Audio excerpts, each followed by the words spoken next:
Sejam bem-vindos a mais um episódio do Experiências com o Pai.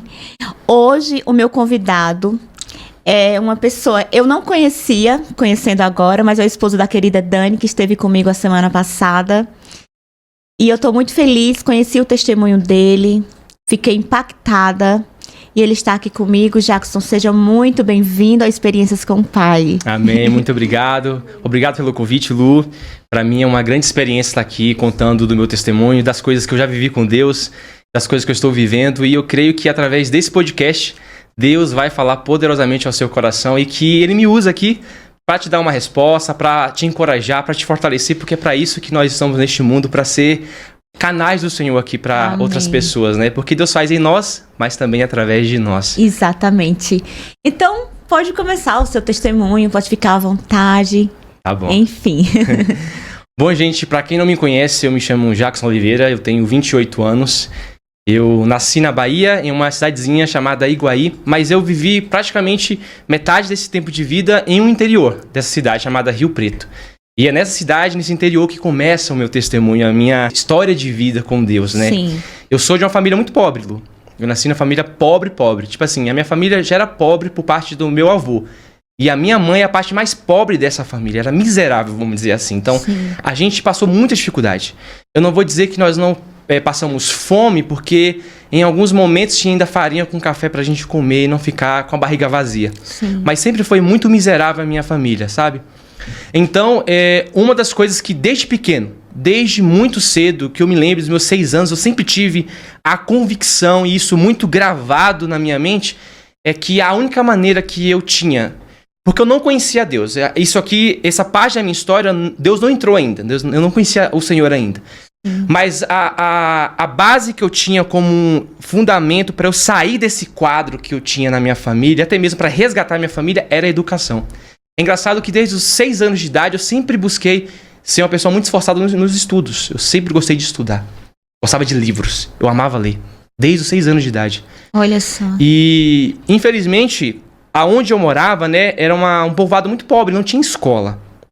Então a minha mãe, ela foi uma mãe assim, muito boa com os filhos na criação. Além da educação que ela já nos dava como mãe, ela sempre se preocupou em ter os seus filhos muito bem educados. Então, quando ela viu que não tinha mais escola, porque assim, antes de mim, os meus irmãos estudaram nesse povoado. Tinha uma pequena escola lá, mas infelizmente fechou. E aí ela falou, não, agora vocês não podem ficar sem estudar. Então, a única maneira que eu tenho é de enviar vocês para a cidade.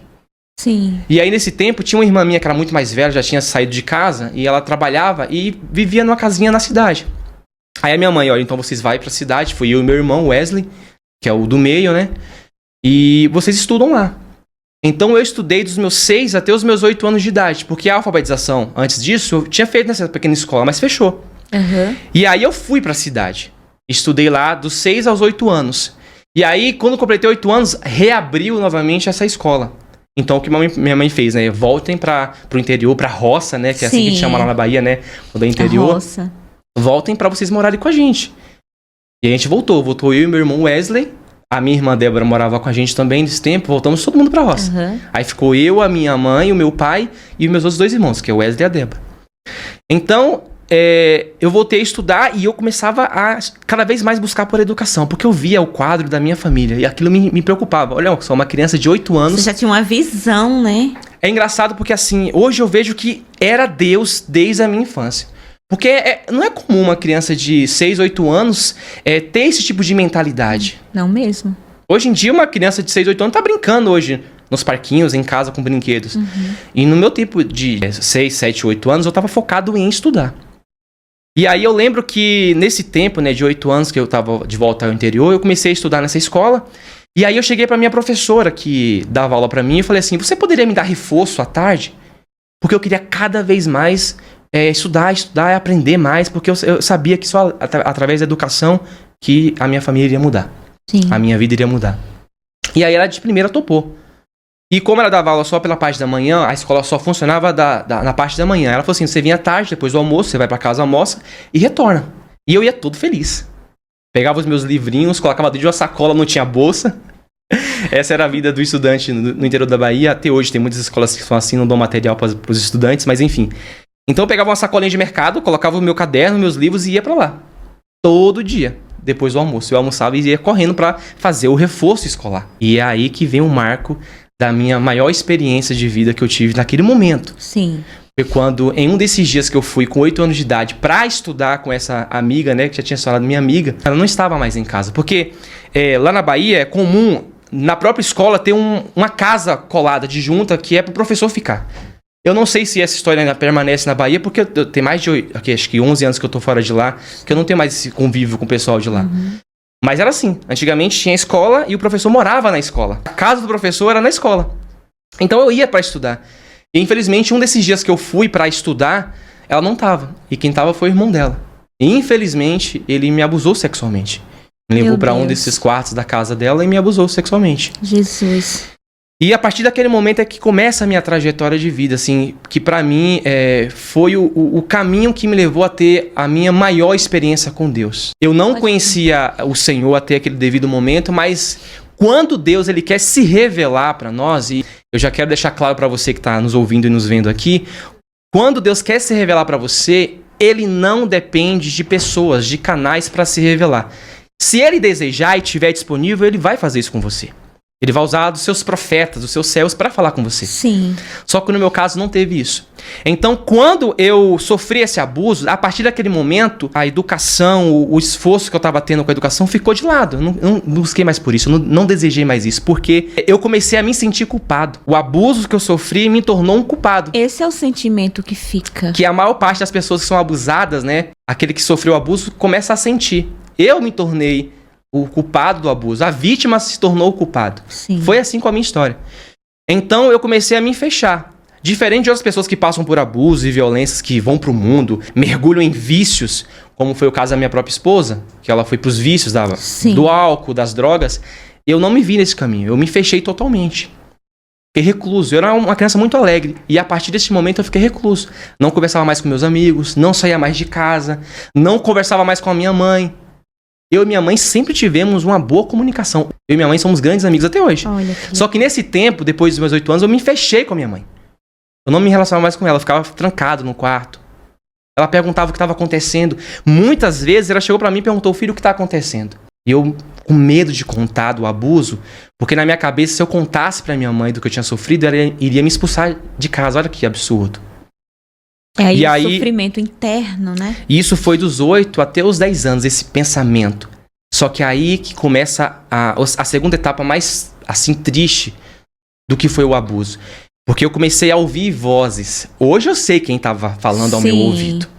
Que era Satanás, era o diabo, para me intimidar. Então, dos meus 8 até os 10, era a minha própria mente, aquela autoculpa, né? Você é o culpado, você é o culpado. Só que aí Satanás começou a dizer pra mim que eu era o culpado do abuso sexual.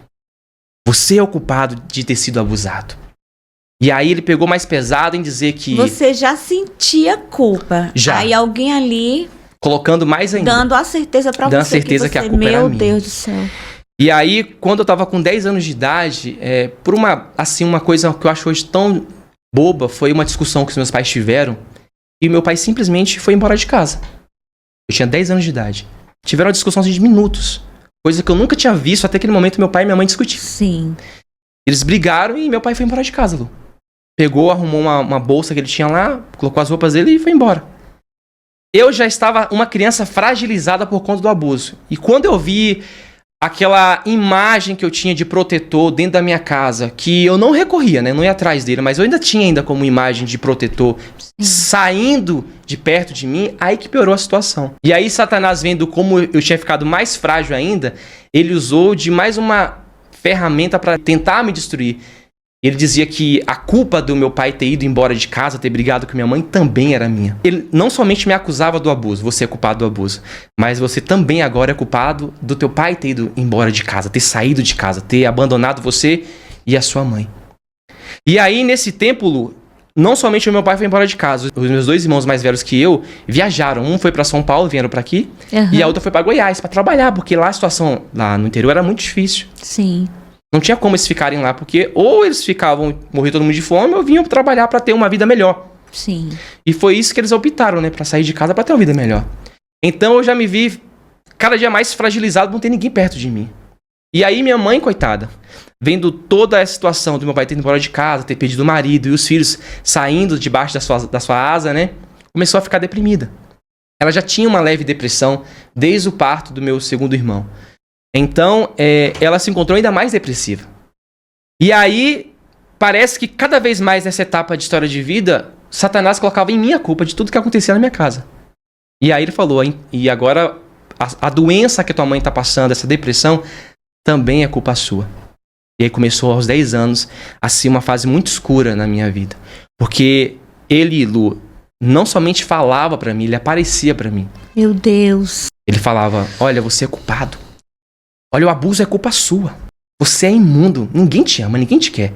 Olha, teu pai foi embora de casa, a culpa também é sua. Tua mãe tá lá doente, a culpa é sua.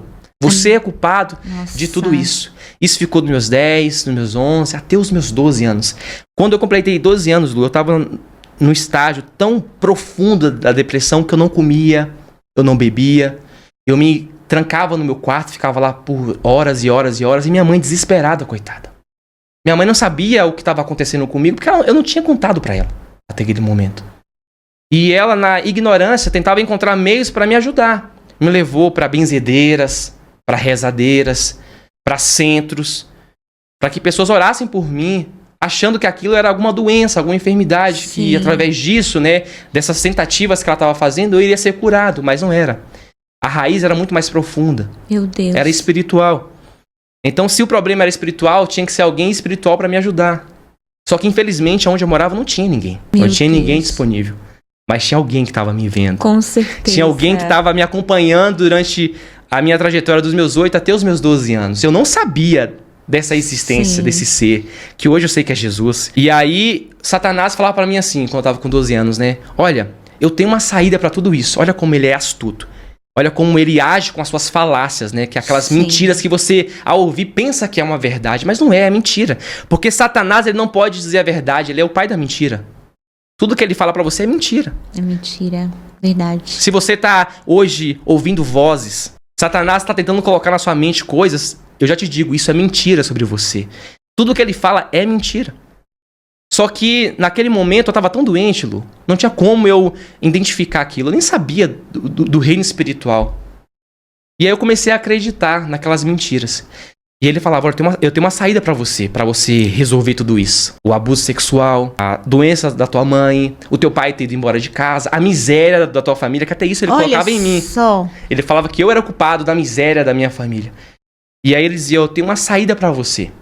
Se você se matar, eu curo a tua mãe, eu trago teu pai de volta pra casa, eu restauro a riqueza da tua família. E todo o sofrimento que hoje a tua família passa vai se extinguir, vai sumir. E eu comecei a acreditar naquilo. Como é desgraçado, né? Maldito, né? Maldito. E aí eu lembro que nesse tempo, né, quando eu estava com 12 anos, a minha mãe começou a tomar medicação. E aí, como era medicamento forte, a tarja preta, né? Ela dormia todas as tardes. E aí eu via nesse pequeno intervalo, né? Da tarde pra noite, um tempo de eu me planejar um meio de eu me matar. Porque ele dizia pra mim, se você se matar, eu restauro a tua casa, em todos os sentidos. Então eu comecei a crer nessa falácia, nessa mentira de Satanás. E aí, a gente morava em um sítio, né? Então tinha muitas árvores. Era um pomar gigantesco. E aí eu lembro que certa vez eu comecei a procurar uma árvore que suportasse o meu peso. E eu encontrei.